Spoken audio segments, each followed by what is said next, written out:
So, in the previous part, we had talked about the Roman Empire and how it was divided into two phases, basically by the third century. So, the first phase was the early empire, the second phase was the late empire. So, we have done that. We talked about a few differences between Roman and Persian Empire, and also we talked about the principate system and how king was trying to overshadow the fact that he had become the sole authority for taking decisions and senate no longer has any power.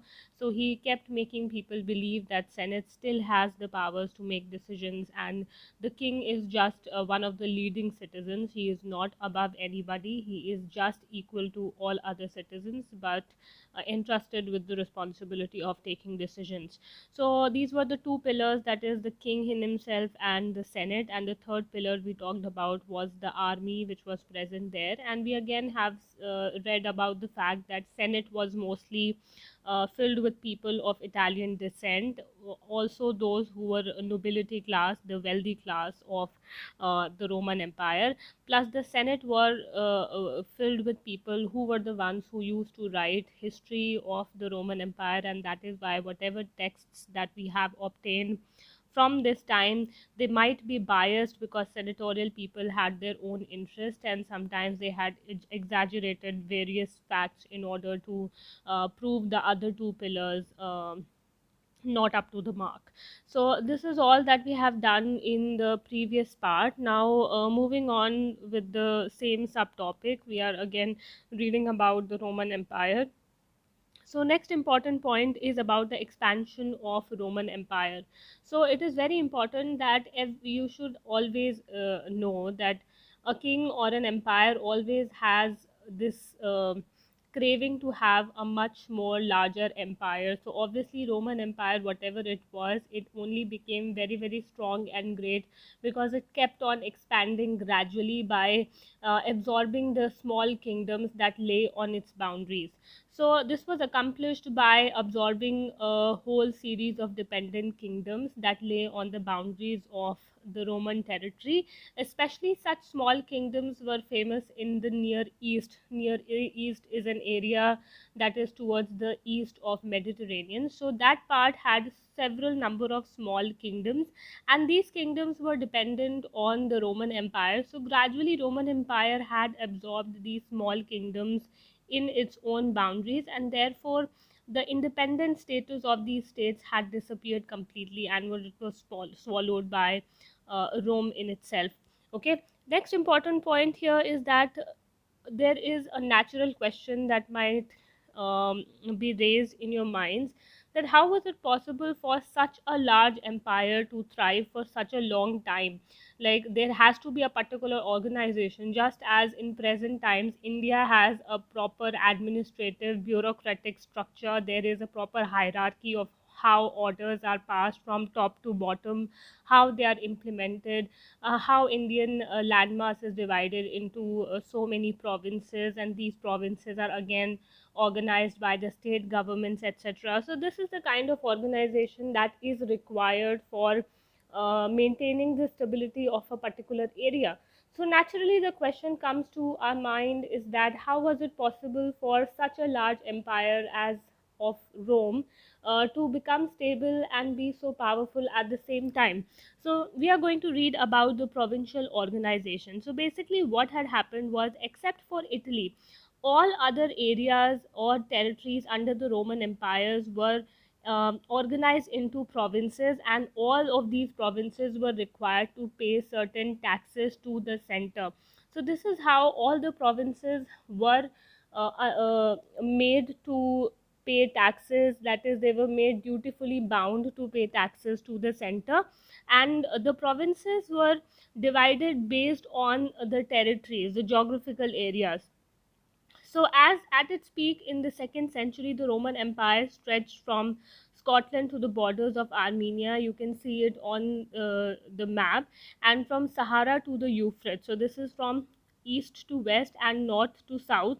So these are the limits. So there was no government in the modern sense, like the governments that we see today, the political structure that see today in the various countries. It was not such a modern structure, but important part is that there was a proper provincial organization, and apart from that, the urban centers that were present in the Roman Empire had a great contribution into keeping this area stable. So these great urban centers, they had lined the shores of the Mediterranean. Now Mediterranean, you know, it is a very large sea which is lying exactly at the middle of the Roman Empire. So since waterways are extremely important for the development of trade, so whatever cities were on the shores of the Mediterranean, they naturally had the advantage of trading easily with other cities with the help of the waterways that lay in the Mediterranean Sea. So most of the urban centers like Carthage, Alexandria, Antioch, etc., they had emerged on the shores of the Mediterranean. So these urban cities, they became the true bedrock of the imperial system. That is, they became the base for handling the entire burden of the administration of the Roman Empire. So these cities made the government able to tax the provincial countrysides. Countrysides means the village areas. Now it is difficult to collect taxes from the villages individually, but because there were particular cities, so these cities which had various villages to their neighborhood, these cities took the duty of collecting the taxes from these villages, and finally the collected money was submitted with the center. So what this means is that the local upper class means not the Italian descent elite of Rome, but the upper class that were present in each of these cities. So these local upper class actively collaborated with the Roman state in administering their own territories. So they were helping the center in making or stabilizing the control of the center on these village areas and also on the provinces itself. So in fact, one of the most interesting aspects of Roman political history is the dramatic shift of power from Italy to these areas. So with time, the importance of Italy had drastically reduced because all these urban centers were rising in power. They had the opportunity to collect taxes from the local areas. So gradually with time, with the increase in money, with the increase in trade, these all urban centers also started rising in their importance as compared to Rome. So it was not just the Rome or Italy which had been important, but because of the increase in the communication that these urban centers were having with each other, they also started becoming big cities as compared to what Rome was. Okay, so these local kingdoms that we have talked about earlier, so these were called the clients of Rome.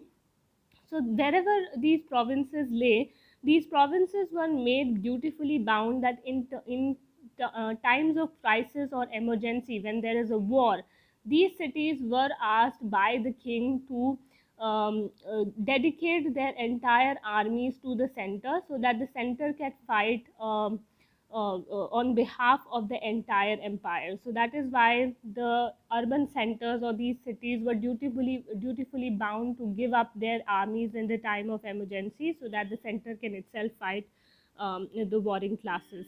Okay, next important point now is the comparison between the villages and the cities. Now, in the first, second, and early third centuries, the army and administration were increasingly drawn from the provinces, as we have already seen. These provincial urban areas, they used to give up various people for doing the bureaucratic work or the administrative work, and the citizenship was spread to the entire region, that all people were considered to be the citizens of the Roman Empire. So it basically means that in the earlier times, it was only the people of Italian descent who were giving important posts in the administration. But as times passed by, and these urban centers started increasing their importance, so the importance of the Italian descent people also started declining, and people of different descents also started being recruited for the administrative purposes in the Roman Empire. Okay, so similarly, A city in the Roman Empire was an urban center. Obviously, a city is an urban center and it had its own city council, own magistrates, and own territory. But these territories also used to include villages. So, inside the boundaries of the city, there are various villages also that were included.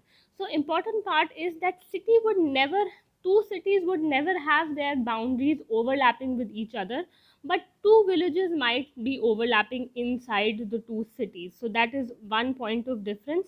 And next important point is that the villages could be upgraded to the status of cities if the king was happy with the village people or with the progress that the village was showing, that they can be upgraded to the city level. Similarly, the cities can be downgraded to the village level as well.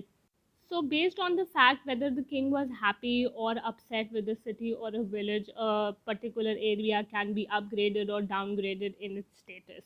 So, one important advantage of living in a city was there was proper access to food, proper access to better facilities, etc. Therefore, it was better for the people and more preferable for them to settle down in the city areas. Now, the last is again one discrimination or distinction between the Roman Empire and the Iranian Empire, which is the public baths, which were regularly organized in the Roman urban life. But in the Iran area, public baths were not considered religiously sacred. So, henceforth, in Iran, public baths were not considered as a entertainment source, but in Roman Empire, public baths were considered to be a source of entertainment, and it was more regularly organized in the Roman area, not in Iran, because according to their religion, water is a sacred element and it cannot be used for public bathing. So this is the entire topic on the early empire that we had started yesterday, and today we have come to an end to this part. Now, next subtopic will be about the third century crisis. Again, I have told you that the entire empire's time has been divided into two phases, early and late empire phase. So early and late empire phase are divided by the third century. So after the third century, the late empire phase will start. So we are going to see that what changes came in the third century. So that is all for today. See you in the next part. Stay tuned and keep practicing. Bye bye.